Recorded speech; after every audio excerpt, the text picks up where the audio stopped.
Today is a milestone day.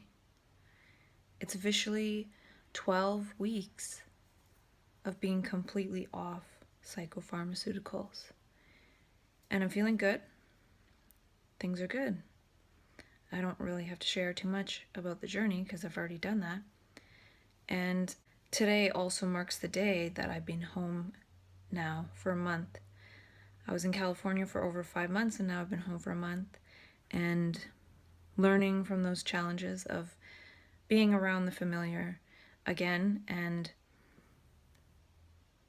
also adapting and getting used to things like traffic and noise and lots of people and cities and construction and TVs and where are the hummingbirds, though I have seen a few, and things like that. And I have been a little under the weather this last week, but I got a lot done. I double backed up all my videos onto 2 external hard drives, which took a long time because they were in iCloud in the photos part. So I had to find the right videos, download them, save them, transfer them between hard drives, and now I've done that. So I feel like that is safe and organized, and now I'm wondering, how do I share this? And I'm starting a new video playlist of myself talking about the process of sharing, as opposed to talking about the process of talking and talking about that and adding more context, but learning how to share in an intelligent way and in a way that I feel safe and comfortable with, because I wouldn't want to create more challenges than I'm ready for at this point. So yeah, milestone day. 3 things I'm grateful for. I'm grateful for transcendence, transcending the mental health system. And I need to remember that that was one of my dreams, and I'm now living that dream. And also remembering that I would like to share the possibility of that dream with others. I need to remember that, sharing the possibility of the dream of living beyond the mental health medical model with others. And I've already created a couple of videos today. I was trying to create an intro video. I was trying to create a video 20 because I missed that video in the list because there was a duplicate. I'm trying to create a video inviting co-creators and trying to create a longer video, perhaps, of some sort. I'm not sure. It's a little bit all over the place. And I feel like I want to create Synchronicity learning community, which is a discovery learning community, which is based on self-discovery, however that process might look like, and discovering together and sharing together and creating together and collaborating together and all that wonderful stuff. And can the learning community transform into something? I don't know what that is, but perhaps a co-creative neuro tribe of sorts. I'm also grateful for both my eyebrows being now active. Before, only one would really go up, and I noticed in a recent video that both of them go up. And I don't know if I can do one at a time, but it seemed like that inactive eyebrow is now more active. And I'm also grateful for creativity as an extraordinary state of consciousness and an altered state of consciousness.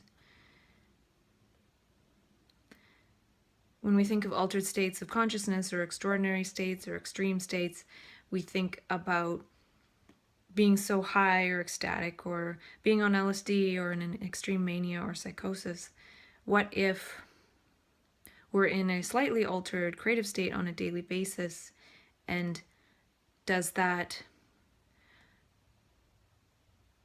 do anything to prevent extreme states? Being in an altered state, a different state than the way we usually operate in terms of the self. If we operate in a non-self way, does that prevent somewhat the need, want, desire, involuntary happening of extreme altered states of no self? I have no idea. I just made that up now. And hopefully in this new video series that I'm going to create, it'll be a little bit more fun, and maybe the fun will come in sharing it. because I've been thinking volitionally of how to have more happiness, how to have more fun, how to move into some of these contexts and concepts that I created for myself, yet I'm not living them fully. But perhaps it's difficult to live them fully, or even dangerous to live them fully alone and in isolation. So not only would I invite people to share in collaborating and co-creating, but also share in these new ways of being together and seeing together and moving together and living together and wondering together and sharing and playing and all of that stuff. And one of the benefits of being off coffee for so long is a little goes a long way. And I had a little cup this morning and I'm feeling it. And then I was also feeling like I want more. But then I realized that that'll just make me really adapted to coffee, and it'll take a lot more to have the same effect. So it will slowly take more and more to have the same effect, but I'm going to keep it on the low dose right now and switch to yerba mate. So my brain has switched a little bit from this desire to create a business to starting off creating a discovery learning community online somehow. And I outlined a bunch of that in a different video I created, which is going to be part of my new dialogue with myself. So I don't think I need to talk myself into creativity as much as sharing, and move away from these ideas that I have in my head about creativity and altruism into sharing. Sharing this dialogue, sharing energy, sharing whatever. It doesn't have to be seemingly altruistic, because perhaps this conversation with myself might be a gift to even one person, might help even one person. And I heard that quote again this morning about to know that even one person breathed easier by your existence. And how do I do that? And that's going to be part of the new dialogue, is sharing in a safe way. Because a lot of these things that I've talked about with myself aren't necessarily safe to say in public. I might say them to my friends and peers, but I don't know if I want to say it to everybody. So, yeah. And 2 years ago, I went to Steve Pavlina's Conscious Living workshop, and it was a great workshop, and he talked a lot about lifestyle design. And here I am 2 years later, which seems to be the cycle of things, is 2 years. And I have a chance to really design my life, and part of it feels like it should be designing in this sharing. And this morning I went to go get the mail, and the mailboxes are down the block, and there's a bunch of different mailboxes in a row, and each person has their own little slot and their own little key. So I put in the key and try to turn it. It's not turning. And it's not turning. And I'm looking and I have the right number of the mail slot, and I think, who's changed the locks? What's going on? And no matter how I jiggled the key and turned it, it wouldn't turn. And I was so focused on turning it that it took a while before my perception zoomed out. And I realized that there was a mailbox to the left, because there's a few separate ones. And I realized that I had walked by the first mailbox, which is the box that has my mailbox. I'd walked to the second one and put the key in the right number, but wrong box.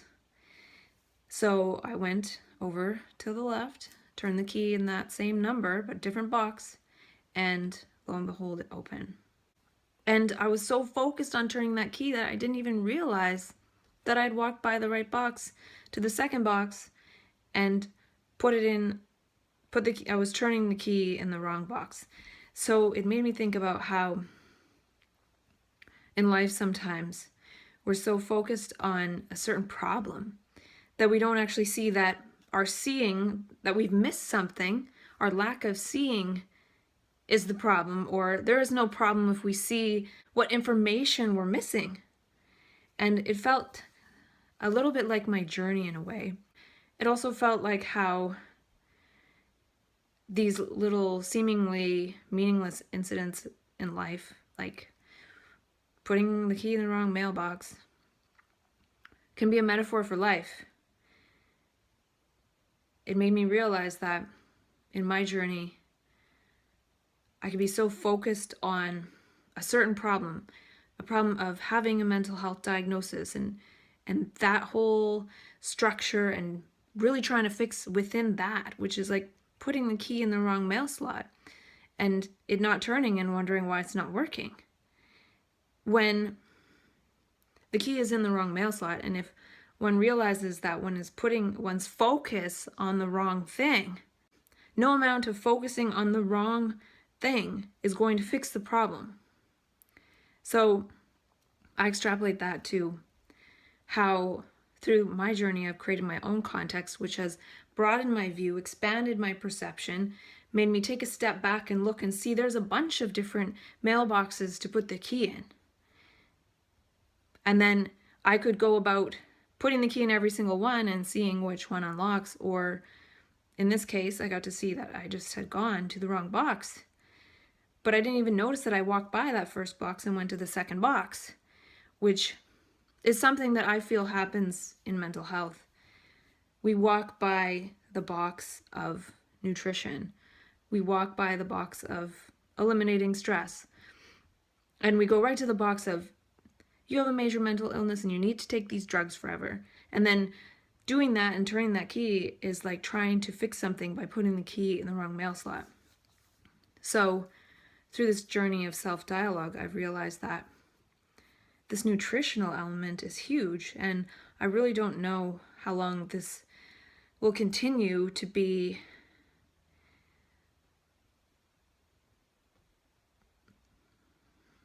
true for me.